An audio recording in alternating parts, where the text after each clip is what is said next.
अभी हम लोग हैं यूनिसेफ पर और पिछली कक्षा में हम लोगों ने यूनाइटेड नेशन के या फिर कहे तो ह्यूमन राइट से जुड़ा हुआ एक संगठन यूनिसेफ की बात करनी शुरू की थी और जहां पर हम लोगों ने यूनिसेफ के कंसेप्ट को देखा था, जो भी हम लोगों को पीएसबीआई के पाठ्यक्रम और पारस प्रकाशन के पुस्तक के अनुसार देखने हैं। यूनिसेफ को हम लोग पिछली कक्षा में रोका था हम लोगों ने और बात की थी कि अगली कक्षा में आएंगे तो यहीं से आगे बढ़ेंगे। तो अब हम लोग अपने इस कक्षा को यूनिसेफ से आगे बढ़ाते हैं जहां पर हम लोगों ने पिछली कक्षा को छोड़ा था, रोका था। लिखा हुआ है it is the only organization, क्योंकि पिछली कक्षा की लास्ट जो पंक्ति थी, जो लास्ट वाक्य जो हम लोगों ने बात किया था वो यही किया था कि यहाँ के मिसमैनेजमेंट को, यूनिसेफ के मिसमैनेजमेंट को देखते हुए वर्ष 1984 और 1985 में दो देश, 84 में अमेरिका और 85 में इंग्लैंड जो है अपने आप को बाहर कर लेता है। अब आगे बढ़ते हैं, इस कक्षा की शुरुआत करते हैं। It is only United Nation organization, UN organization exclusively dedicated to the cause of children. ये जो यूनाइटेड नेशन ऑर्गेनाइजेशन ही है जो सिर्फ जो है वो बच्चों के कार्य के लिए, बच्चों के कारण से जुड़ा हुआ है। UNICEF was awarded the Nobel peace prize in 1965 for its meritorious services. इसके अच्छे कार्य के लिए वर्ष 1965 में यूनिसेफ को मिलता है नोबेल पीस प्राइज, यानी कि नोबेल शांति पुरस्कार। At present the activity of UNICEF are spread over 161 countries. जब यह पुस्तक छपा था उस समय यूनिसेफ जो है 161 देशों तक फैल चुका था। It is headed by an executive director general. इसके जो हेड हैं वो एग्जीक्यूटिव डायरेक्टर जनरल कहलाते हैं और इसका जो हेडक्वार्टर है, मुख्यालय है, वो अमेरिका के यानी कि यूएसए के न्यूयॉर्क सिटी में है। आगे बढ़ते हैं, अभी हम लोग पृष्ठ संख्या 185 पर हैं, 185 पर ही रहेंगे और अब बात करेंगे हम लोग वर्ल्ड हेल्थ ऑर्गेनाइजेशन WHO का।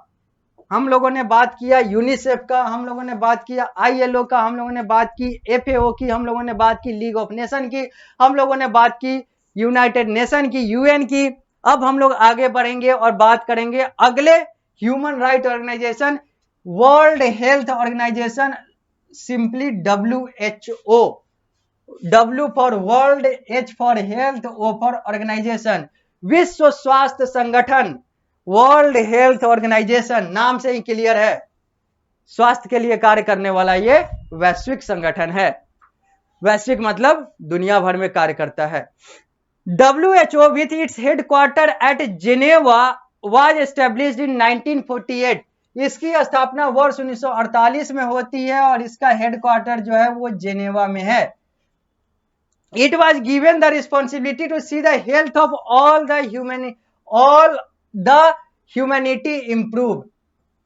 स्पेलिंग और कुछ यहाँ पे ग्रामेटिकल मिस्टेक है, प्रकाशन में थोड़ा सा मिस्टेक है, ग्रामेटिकल मिस्टेक है, स्पेलिंग मिस्टेक है, लेकिन यहाँ पर कहना यह चाहा जा रहा है, यह कहा जा रहा है कि ये जो WHO है इसका रिस्पॉन्सिबिलिटी क्या है, इसका दायित्व क्या है, इसका कार्यभार क्या है, इसको कार्य क्या करना है, तो पूरे दुनिया और अपने मेंबर स्टेट के हेल्थ कंसर्न को यानी कि स्वास्थ्य कार्य को अच्छा करना, उसको इंप्रूव करना, लोगों को स्वस्थ रखना, ये जो कार्य है, ये जो दायरा है, यह WHO के दायरे यानी कि कार्य दायरे, रिस्पॉन्सिबिलिटी के अंदर आता है। नाम से ही क्लियर है कि ये हेल्थ के लिए काम करने वाला एक वैश्विक संगठन है। It is specialized agency. अब स्पेशलाइज तो होगा ही क्योंकि ये एक खास चीज के लिए कार्य कर रहा है, सब तो स्पेशलाइज्ड ही है, तो ये भी स्पेशलाइज्ड है, ये हेल्थ के लिए स्पेशलाइज्ड है। WHO advises countries on how to develop health services, combat epidemics and promote health education and standard of nutrition। WHO advice करता है यानी कि WHO सुझाव देता है अपने सदस्य देशों को कि कैसे वो अपने देश का मतलब सदस्य देश अपने देश के हेल्थ सर्विसेज को यानी कि स्वास्थ्य कार्य को इंप्रूव करें यानी कि अच्छा करें। कॉम्बैट एपिडेमिक्स, एपिडेमिक्स का मतलब होता है महामारी, महामारी से बाहर निकले। And promote health education and standard of nutrition, और हेल्थ एजुकेशन यानी कि स्वास्थ्य शिक्षा, स्वास्थ्य से जुड़े हुए शिक्षा को बढ़ाने के लिए भी यह अपना सुझाव देता है। और स्टैंडर्ड ऑफ न्यूट्रिशन यानी कि पोषण के स्तर को बढ़ाने का भी सुझाव जो है WHO के द्वारा अपने मेंबर नेशन को दिया जाता है। WHO also coordinate the standardization of drug and health statistics and researches into mental health and pollution। WHO अगला क्या कार्य करता है, क्या लिखा हुआ है, तो ये ड्रग यानी कि दवा और स्वास्थ्य, इन सारे चीजों के आंकड़ों पर रिसर्च भी करता है, शोध और अनुसंधान भी करता है, और यह लोगों के मानसिक स्वास्थ्य पर भी कार्य करता है, उसको भी दुरुस्त करने का कार्य करता है। WHO is headed by director general, इसके भी जो हेड हैं वो डायरेक्टर जनरल कहलाते हैं, और इसका हेडक्वार्टर हम लोगों ने पहले ही देखा था स्विट्जरलैंड में। स्विट्जरलैंड जो है वो जेनेवा में है, जेनेवा जो है वो स्विट्जरलैंड का एक नगर है। तो हम लोगों ने अब देख लिया WHO, हम लोगों ने देखा WHO, हम लोगों ने देखा FAO, हम लोगों ने देखा ILO। इन तीनों जगह पर जो हेड होते हैं उनको डायरेक्टर जनरल कहा जाता है, जबकि यूनाइटेड नेशन का हेड जो है वो क्या कहलाता है, सेक्रेटरी जनरल। और यूनिसेफ का जो हेड है वो क्या कहलाता है, तो यूनिसेफ का हेड जो है वो कहलाता है एग्जीक्यूटिव डायरेक्टर जनरल। ये एग्जीक्यूटिव डायरेक्टर जनरल कहलाते हैं, बाकी सब डायरेक्टर जनरल कहलाते हैं अभी तक जो हम लोगों ने देखा। और एकलौता यूनाइटेड नेशन है जिसका हेड जो है वो सेक्रेटरी जनरल कहलाता है। अब हम लोग बात करेंगे वर्ल्ड बैंक का। वर्ल्ड बैंक से पहले आप लोग यह देख लीजिए, WHO का एम्ब्लेम चिन्ह यही है, यह जो सामने दिख रहा है यही है वर्ल्ड हेल्थ ऑर्गेनाइजेशन का चिन्ह, जिसको अंग्रेजी में एम्ब्लेम कहते हैं। अब हम लोग आगे बढ़ते हैं और अगले की बात करते हैं। अगले human right organization international agency की बात करते हैं, world bank.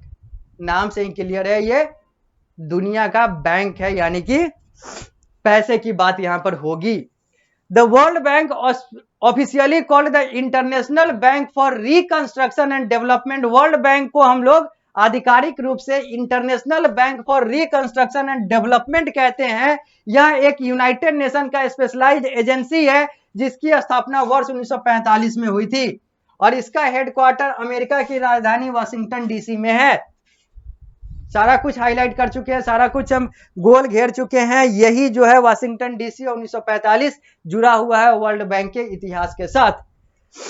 The world bank is the world foremost intergovernmental organization concern with the external financing of economic development in developing country.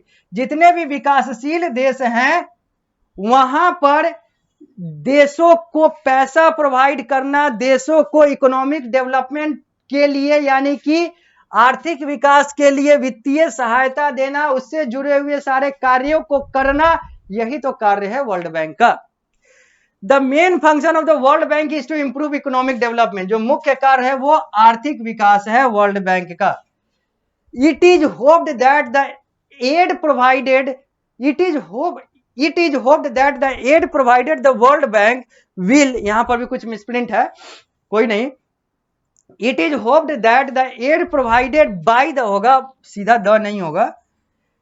It is hoped that the aid provided by the World Bank will bridge the disparity between the developed and developing countries।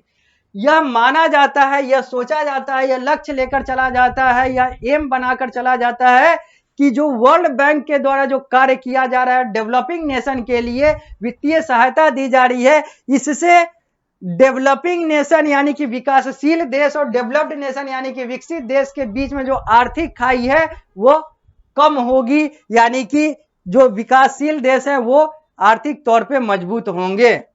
आगे लिखा हुआ है countries. While the World Bank is a wholly independent international organization operating under its own article of agreement, the staff of the bank coordinate with work with the relevant agencies of the United Nations and other international bodies। अब यहां पर कुछ लिखा हुआ है जिसको समझना आप लोगों को जरूरी है। लिखा हुआ है कि वर्ल्ड बैंक जो है वो कैसे कार्य करता है, तो ये इंडिपेंडेंट कार्य करता है, यानी कि स्वतंत्र रूप से कार्य करता है, क्योंकि यह स्वतंत्र अंतरराष्ट्रीय संगठन है, जिसके अपने आर्टिकल हैं, जिसका अपना संविधान है, जो अपने तरीके से कार्य करता है, जिसके अपने स्टाफ हैं, लेकिन यह यूनाइटेड नेशन और बाकी इंटरनेशनल बॉडी से कोऑर्डिनेट यानी कि सामंजस्य बनाकर चलता है, उससे आपसी वार्तालाप करता हुआ रहता है। आगे पृष्ठ संख्या अभी हम लोग 185 से 186 पर आ चुके हैं और आगे बात करेंगे वर्ल्ड बैंक के और अलग अलग पहलुओं की। लिखा हुआ the world bank consist of 5 financial institution. World bank में 5 फाइनेंशियल इंस्टीट्यूशन हैं। ये पांचों के नाम यहां पर है और उनका स्थापना वर्ष भी दिया हुआ है। पहला कोई भी पहले हो सकता है। The international centre for settlement and investment dispute, ये एक संगठन है जिसकी स्थापना वर्ष 1966 में हुई थी। यह एक अंतरराष्ट्रीय केंद्र है जो कि डिस्प्यूट यानी कि इन्वेस्टमेंट डिस्प्यूट को सेटल करता है, यानी कि पैसे से जुड़ा हुआ जो लेन देन है उसके जो डिस्प्यूट्स है, उसका जो झगड़ा है, उसका जो असामंजस्य है, उसको सॉल्व करने के लिए वर्ष 1966 में इस सेंटर को, इस अंतरराष्ट्रीय केंद्र को बनाया गया था, जिसका नाम है the international centre for settlement of investment dispute. 1988 में एक और बना था जिसका नाम है the multilateral investment guarantee agency. The multilateral investment guarantee agency वर्ष 1988 में बना था, जहां पर इन्वेस्टमेंट गारंटी के लिए यानी कि इन्वेस्टमेंट की गारंटी के लिए एक संस्थान कार्य करता है जो वर्ल्ड बैंक का एक फाइनेंशियल इंस्टीट्यूशन है। वर्ष 1960 में एक और बनता है जिसका नाम है द इंटरनेशनल डेवलपमेंट एसोसिएशन। अंतरराष्ट्रीय विकास संगठन की स्थापना वर्ल्ड बैंक के एक इंस्टीट्यूशन के तौर पे वर्ष 1960 में होती है। द इंटरनेशनल फाइनेंस कॉर्पोरेशन, अंतरराष्ट्रीय वित्तीय या फिर अंतरराष्ट्रीय वित्त संगठन की स्थापना जो है 1956 में होती है। यह भी एक फाइनेंशियल इंस्टीट्यूशन है वर्ल्ड बैंक का। और the international bank of reconstruction and development, ये तो वर्ल्ड बैंक कहलाता ही है, जिसका स्थापना वर्ष 1945 में हुआ था। तो वर्ष 1945 में the international bank for reconstruction and development यानी कि वर्ल्ड बैंक स्थापित हुआ था। वर्ष 1956 में इंटरनेशनल फाइनेंस कॉर्पोरेशन स्थापित हुआ था। द इंटरनेशनल डेवलपमेंट एसोसिएशन 1960 में हुआ था, 3 हो गए। चौथा है the multilateral investment guarantee agency 1988 में 4 हो गए। और पांचवा है the international centre for settlement of investment dispute 1966। ये 5 जो है फाइनेंशियल इंस्टीट्यूशन है वर्ल्ड बैंक के तहत, वर्ल्ड बैंक के अधीन कार्य करने वाले। अब हम लोग बात करेंगे IMF का, यानी कि इंटरनेशनल मॉनेटरी फंड का। इंटरनेशनल मॉनेटरी फंड का कंसेप्ट क्या है, अब इसकी बात होगी।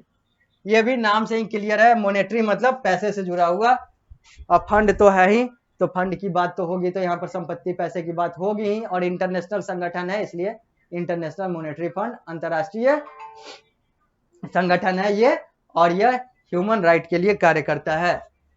इफ नहीं है, ये इट है, यहाँ पर भी थोड़ा सा मिसप्रिंट है। इट एस्टैब्लिश्ड, इट वाज होगा, it was established on December 7, 1945 as an independent international organization and began operation on March 1, 1947। एक स्वतंत्र संगठन के तौर पर इसकी स्थापना, यह स्थापित 7 दिसंबर 1945 को होता है और यह जो अपना कार्य है वह 1 मार्च 1947 से करना शुरू करता है। यानी कि यहां पर लिखा हुआ है कि 7 दिसंबर 1945 को IMF स्थापित होता है और 1 मार्च 1947 को यह अपना कार्य शुरू करता है। 1945 के 7 दिसंबर को यह स्थापित होता है और 45 के 7 दिसंबर को स्थापित और 47 के 1 मार्च को कार्य शुरू करता है। आगे, the headquarter of IMF are in Washington DC। इसका भी हेडक्वार्टर जो है ये अमेरिका की राजधानी वाशिंगटन DC में है। द मेन फंक्शन आर, अब इसके जो मुख्य कार्य हैं वो क्या है? To help the member state to tide over the disequilibrium in the balance of payment. यहाँ पर भी वही है कि जो इसके सदस्य देश है वहां पर अगर असमानता, असामंजस्य, ये सारा चीज होता है पेमेंट में, पैसे से जुड़े हुए लेन देन में, तो उसको सही करना, उसके लिए कार्य करना जो है आईएमएफ का कार्य है। Provide short term foreign exchange assistant to member state, जो इसके सदस्य देश हैं वहां पर कम अवधि के लिए, शॉर्ट टर्म के लिए पैसे का वित्तीय सहायता जो है, फॉरेन एक्सचेंज जो है, ये सारी चीजों का असिस्टेंट देना जो है, यह कार्य है इंटरनेशनल मॉनेटरी फंड का। To remove artificial barrier hindering international trade, जो अंतरराष्ट्रीय व्यापार है उसमें जो कृत्रिम यानी कि जो मानव निर्मित जो बाधाएं हैं, उन सारी चीजों को खत्म करना, पैसे से जुड़ा हुआ ये कार्य है आईएमएफ का। To establish an internal exchange, अंदरूनी जो लेन देन है उसको बनाए रखना, उसको स्थापित करे रखना, उसको एस्टेब्लिश रखना, उसको बनाना, ये कार्य है इंटरनेशनल मॉनेटरी फंड आईएमएफ का। अब बात करते हैं ह्यूमन राइट का। अब आईएमएफ भी हम लोग का खत्म हो गया। अब आईएमएफ के बाद अब लास्ट जो बात आएगी वो बात आएगी ह्यूमन राइट की, और ह्यूमन राइट को जब हम लोग कंप्लीट करेंगे तो हमारा यह अध्याय जो है वो समाप्त हो जाएगा। लेकिन हम लोग इस कक्षा को यहीं पर रोकेंगे। जब हम लोग अगली कक्षा में आएंगे तो हम लोग ह्यूमन राइट की बात करेंगे, और ह्यूमन राइट के साथ साथ हम लोग क्विक रिकॉल करेंगे पूरे इस अध्याय का, जहां पर हम लोगों ने जो भी पढ़ा है इस अध्याय में वो सारा कुछ बिंदुओं में पुनर्जीवित हो जाएगा, फिर से याद हो जाएगा, फिर से समझ जाएंगे, और उसके बाद हम लोग क्वेश्चन आंसर वाले कंसेप्ट को देखेंगे, और इसके साथ हमारा यह अध्याय जो है अगली कक्षा में पूर्ण रूप से समाप्त हो जाएगा। तो इस कक्षा में इतना ही, फिर मिलते हैं हम लोग अगली कक्षा में, तो इस अध्याय को आगे बढ़ाते हुए पूर्ण रूप से समाप्त करेंगे।